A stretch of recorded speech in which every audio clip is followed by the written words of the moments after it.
Et on continue sans plus tarder avec une autre artiste qu'on n'a pas vue depuis quelques temps déjà. On est heureux de la revoir ce soir. Je vous demande à tous d'accueillir Brigitte.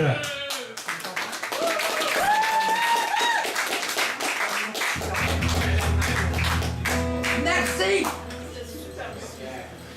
Hey, c'est intense ici ce soir. Hein? Je vais m'arranger. Okay. Regarde, la chapeauche, ça va marcher.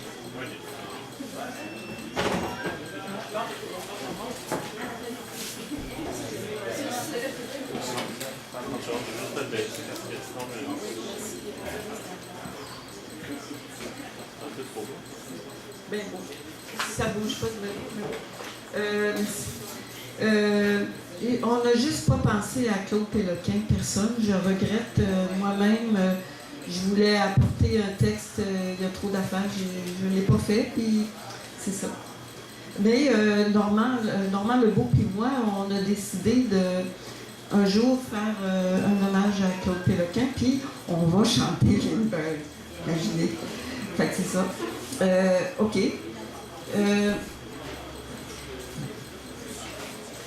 Eh oh! Eh oh! Eh oh! Eh oh! Toi?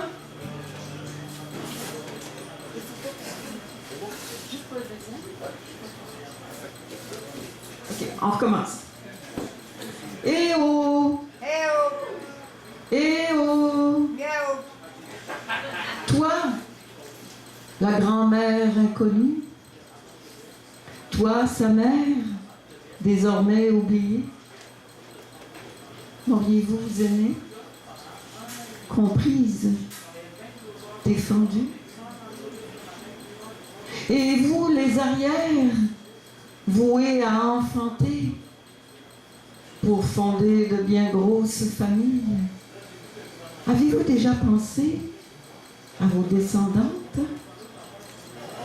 Heureuses ou malheureuses bêtes de somme, auriez-vous imaginé une si grande différence?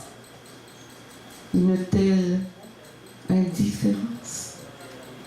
Vous êtes enterrés et nous sommes si occupés à nous réaliser.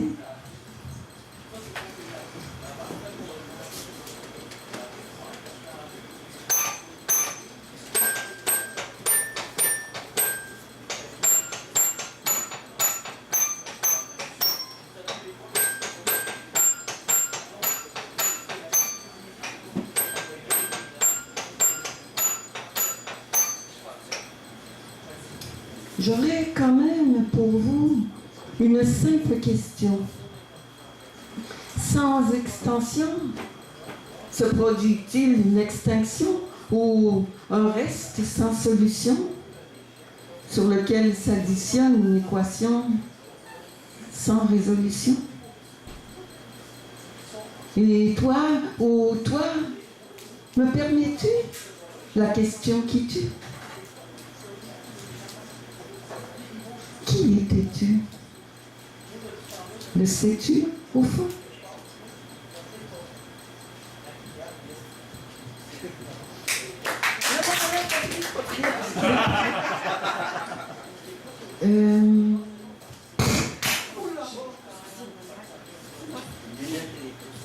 Ça, c'est plate, hein? J'ai vraiment cassé le punch.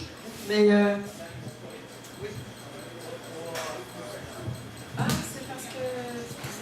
Ah là, j'ai vraiment cassé le punch. OK. Toi, ou toi, me permets-tu la question qui tue? Qui es-tu, au fond? Excusez-moi, là, je suis... Le sais-tu? Je suis têtu, c'est bon, mais tu têtu, c'est con. Je le reprends. Je me permets la question qui tue. Qui étais-tu, au fond? Le sais-tu? Je suis têtu, c'est bon, mais tu têtu, c'est con. Merci. OK.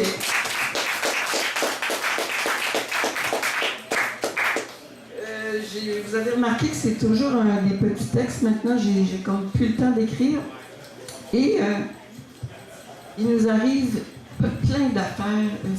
Tellement que, je ne parlerai pas trop longtemps, Nathalie, inquiète pas. Il nous arrive plein d'affaires. Tellement que j'ai un fils qui a écrit l'autre fois à un de ses amis sur Internet, il n'y a rien arrivé aujourd'hui, c'est incroyable, ça n'arrête pas. Alors, Normand Lebeau, il me dit souvent, mais écris ta biographie.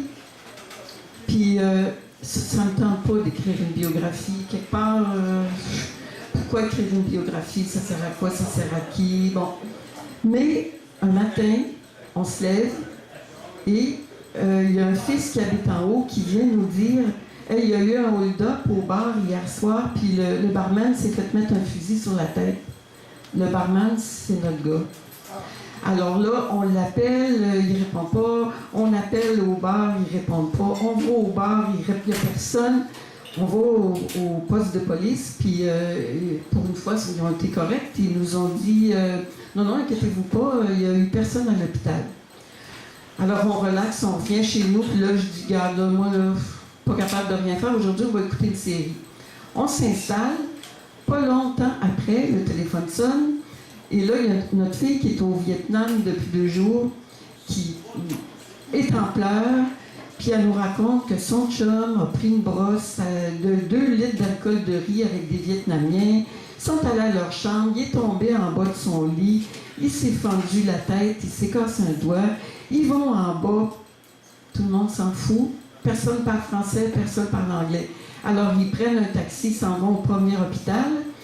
À l'hôpital, là, elle me raconte ça. À l'hôpital, ils ont joué après son doigt à froid. Ensuite, ils ont dit non, ça ne marche pas. Ils ont percé un trou dans la main. Là, il était gelé.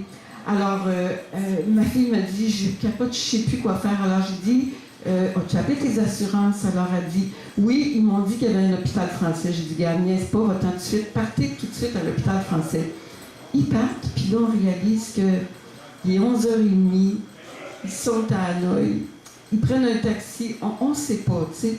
Ça fait que là, j'ai fait, ouf, il y a peut-être raison, Normand, mais non, je ne veux pas faire ça. Mais la pression était tellement forte. J'ai écrit mon premier chapitre et j'ai décidé que ça serait une biographie orale. Fait qu'à chaque fois que je vais faire un chapitre, je vais venir vous le lire. Okay? Bravo! Je ne vais pas vous le lire, vous le dire. J'avais dit, semble-t-il, ne pas vouloir d'enfant. J'avais 14 ans, et pourtant, j'ai mis au monde 9 enfants. J'étais à contre-temps, contre tout, mais surtout loin de moi-même, en plein problème amoureux. Je le trouvais beau, l'attendais de mon désir discret, muet. Trop beau pour moi, le crapet, comme il disait à sa sœur, me préférant ma sœur et Vous êtes très belle, madame. toutes mes amies. 4 ans plus tard, je fus recrutée par un géant d'escorte, donc j'avais la cote. Heureusement, je n'aime pas l'argent et les abuseurs de toute teneur m'horripilent. Pourtant libre d'étudier à l'université, je refusais d'être bien habillée, bien logée, tout en recevant les amis de cet amant perverti.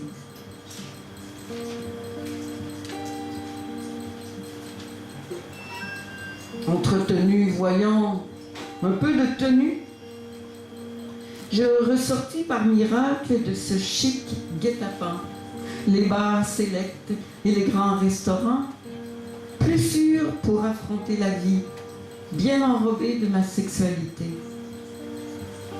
Perdre ma virginité fut alors un jeu d'enfant, juste la suite des gestes lubrifiants. Et oui, il était très rapide, le gars d'avant. Heureusement, les maladies, les grossesses non consenties, pour moi, aucun souci. Que voulez-vous? le bon vin nous ramollit, dirais-je un jour à ma grande sœur Nancy. Je pense que je me demandais tout le temps si j'allais plus loin là-dedans, pas sûr. OK, d'accord. J'y ai laissé mon latin, le grec et l'hébreu, pas pour demain. Les livres poussiéreux perdus au fond des bibliothèques de Byzance ou d'Alexandrie pour moi resteront fermés. L'Atlantide, bien sûr, avait dû exister, mais mon chemin venait de bifurquer. J'avais trouvé ma vérité. J'entrais dans la vie sans peur et sans souci.